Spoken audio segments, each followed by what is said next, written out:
Salut à tous, c'est François Rousseau. Si vous êtes passionné par les voitures, vous êtes au bon endroit.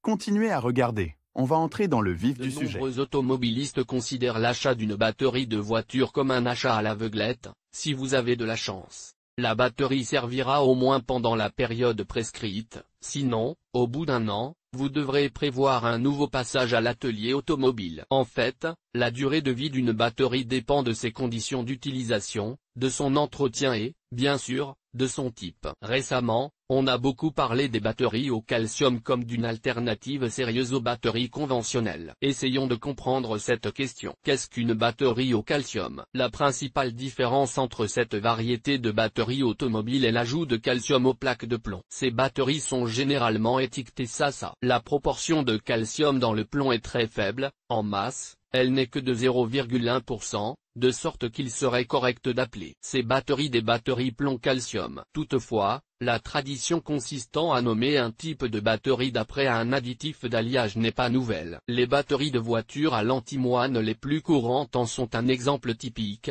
mais comme l'antimoine n'était pas un additif idéal, des recherches intensives ont été menées pendant de nombreuses années pour trouver une nouvelle substance plus efficace. Il s'est avéré que le calcium n'est pas mauvais pour ce rôle. Toutefois, les piles au calcium ne sont pas sans inconvénients, dont nous parlerons plus loin. Notons seulement que l'ajout d'argent aux plaques plomb-calcium compense pratiquement ces inconvénients, mais que le coût de ces piles, appelé SAEG, est beaucoup plus élevé. Technologie de production des piles au calcium. Le processus technologique de fabrication des piles au calcium diffère sensiblement de la méthode de production des piles classiques à l'antimoine. Les plaques de ces dernières sont fabriquées par moulage. Le transfert de cette technologie pour la production de réseaux plomb-calcium a complètement échoué. Il s'est avéré que le calcium, dans ce cas, se consume tout simplement. Par conséquent, la base des plaques, son treillis, est produite par emboutissage. La technologie du procédé est la suivante. Tout d'abord, un alliage de plomb et de calcium est produit dans la proportion requise, sous la forme d'une bande continue, qui est ensuite perforée. L'application de cette méthode a permis d'obtenir des plaques avec une structure spatiale plus complexe, qui s'est avérée plus efficace que la méthode traditionnelle. En même temps, le cadre extérieur de la plaque plomb-calcium est préservé pendant le processus d'estampage. Pour l'instant,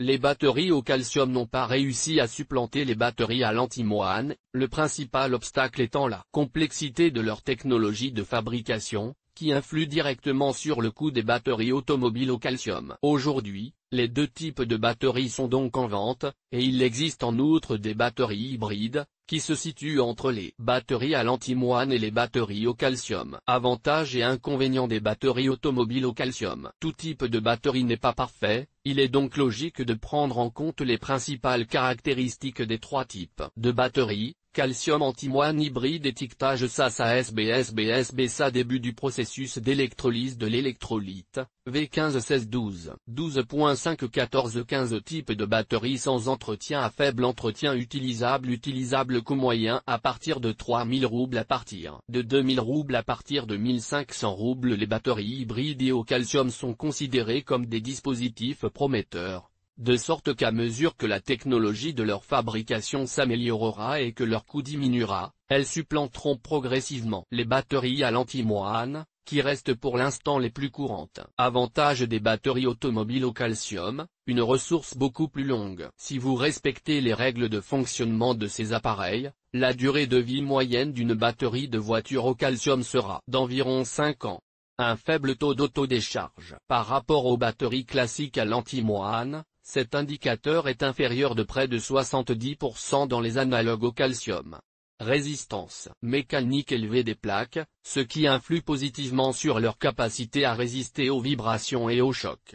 Minimisation de l'électrolyse de l'eau. Comme on le sait, à cause de ce processus, les batteries à l'antimoine doivent offrir la possibilité de remplir le liquide technique. Les analogues au calcium excluent pratiquement ce processus, ce qui a permis de les concevoir en une seule pièce et de les rendre complètement étanches, c'est-à-dire sans entretien. L'ajout de calcium a réduit l'intensité des processus de corrosion, augmentant ainsi la durée de vie de l'accumulateur.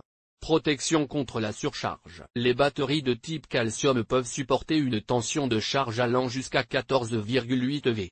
La technologie avancée de fabrication des plaques a permis de réduire leur épaisseur. Il est donc possible d'augmenter leur nombre, c'est-à-dire la capacité totale de la batterie.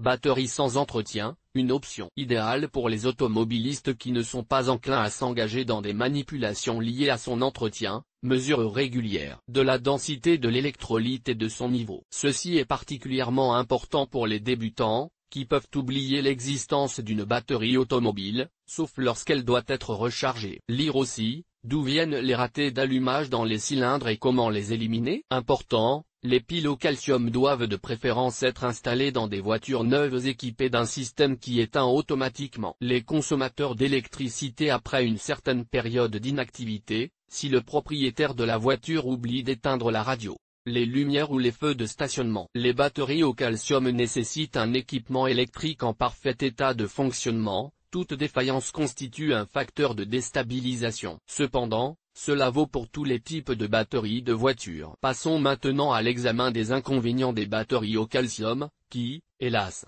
sont également présents, une grande sensibilité aux décharges complètes ou profondes. Ce point est considéré comme le principal inconvénient des batteries de ce type. Contrairement aux piles à l'antimoine et aux piles hybrides, il est fortement recommandé de ne pas décharger les piles à des valeurs inférieures à 12 volts. Une décharge profonde, quelle qu'en soit la cause, entraîne une baisse de capacité d'environ 20%. Une décharge complète unique réduira la capacité de la batterie de moitié environ. Il suffit donc de 9 à 10 décharges profondes pour que la batterie soit mise au rebut.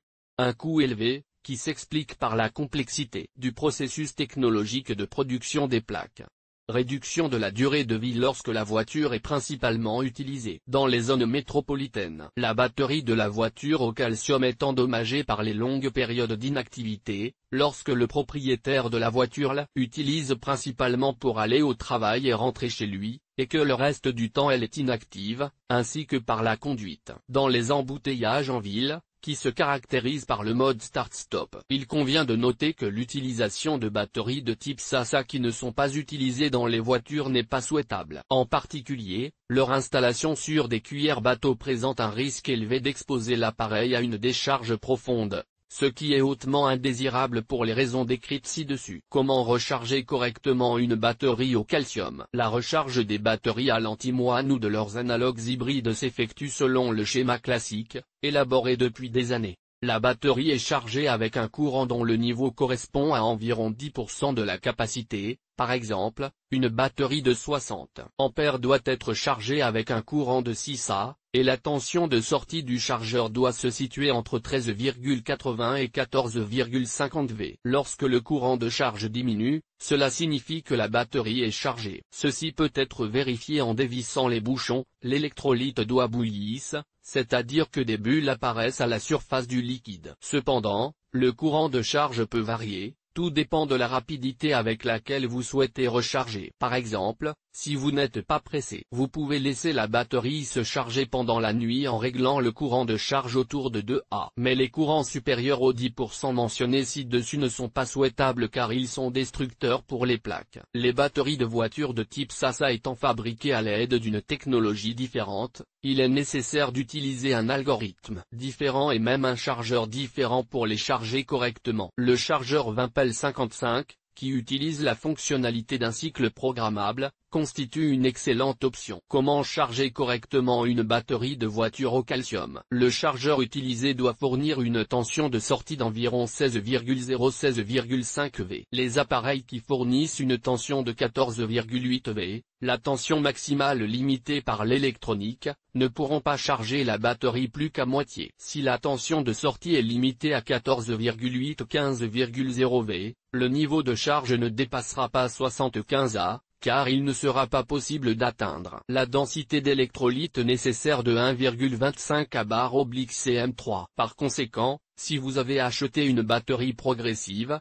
vous devez également vous préoccuper de la disponibilité d'un chargeur approprié fournissant les tensions nécessaires. La plupart des anciens chargeurs ne sont pas adaptés à cet usage. Nous avons donc appris quelle tension est nécessaire pour charger une batterie au calcium. Mais une question naturelle se pose alors, si pas moins de 16 volts sont nécessaires pour une charge complète, comment, dans ce cas, La recharge d'une batterie de voiture en mouvement à partir du générateur s'effectue-t-elle? Après tout, si d'autres consommateurs d'énergie électrique sont allumés, ce qui est inévitable, le générateur ne peut pas produire une telle tension. La valeur habituelle pour la majorité des modèles modernes ne dépasse pas 15 V. En effet, dans la pratique, il s'avère que l'alternateur soutient la charge de la batterie à un niveau suffisant, mais pas au maximum, l'empêchant de se décharger. Pendant la saison chaude, il n'y a généralement pas de problème, mais à des températures inférieures à 0, lorsqu'une part importante de l'électricité produite par le générateur est consacrée au chauffage et au fonctionnement d'autres appareils, la batterie perd encore de la charge. C'est pourquoi, malgré le terme sans entretien, la batterie d'une voiture au calcium doit toujours faire l'objet d'un contrôle de charge périodique. Lire aussi, que dit l'erreur P0100, pourquoi elle apparaît et comment la résoudre? Examinons l'algorithme de recharge d'une batterie au calcium avec le chargeur Wimpel 55 de la société Orion. Régler la tension de sortie à 16,1 V et le courant de charge, en fonction de la capacité de la batterie. Pour une batterie de 60 A, 6 A, pour une batterie de 55 A, 5,5 A. La charge dans ce mode se poursuit jusqu'à ce que le courant de charge tombe à 0,5 A. Dans le cas d'une batterie très déchargée, cette étape peut durer jusqu'à 3 heures. Il est ensuite nécessaire d'organiser le mode de recharge appelé swing. Il est possible de régler plusieurs modes sur le chargeur Wimpel 55. Nous avons besoin du premier, avec une tension de sortie de 16,1 V et le troisième avec 13,2 V. La valeur du courant de charge est fixée à 3 A. Dans ces conditions de charge d'une batterie au calcium, la tension monte d'abord jusqu'à la valeur spécifiée de 16,1 V à un courant constant de 3 A, puis commence à diminuer jusqu'à 13,2 V, tandis que le courant de charge tombe à 0. Dans ce mode, appelé répit, la tension varie doucement, suivi d'un passage au premier mode, et cela se produit donc dans un cycle.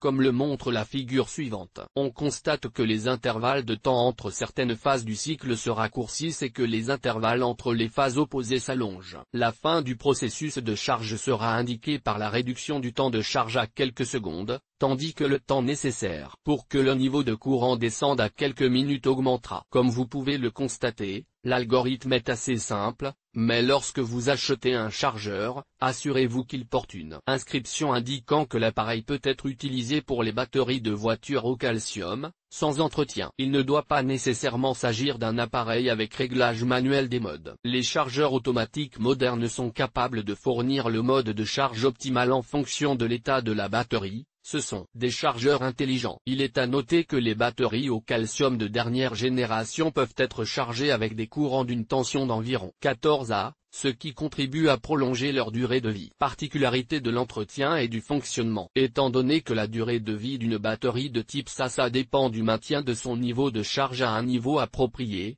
les propriétaires de voitures seront intéressés par les particularités de fonctionnement et d'entretien des batteries au calcium par rapport à d'autres types d'appareils. Si vous êtes un citadin typique et que vous utilisez votre voiture principalement pour des trajets en ville, votre batterie pourrait bénéficier d'une recharge préventive. La fréquence d'utilisation d'un chargeur approprié est d'environ une fois par mois. Si vous utilisez votre voiture pour des trajets relativement courts et de longues périodes d'inactivité, ce mode vous permettra de maintenir la batterie en parfait état de fonctionnement. Si le véhicule est utilisé plus activement, la période de recharge peut être réduite de moitié.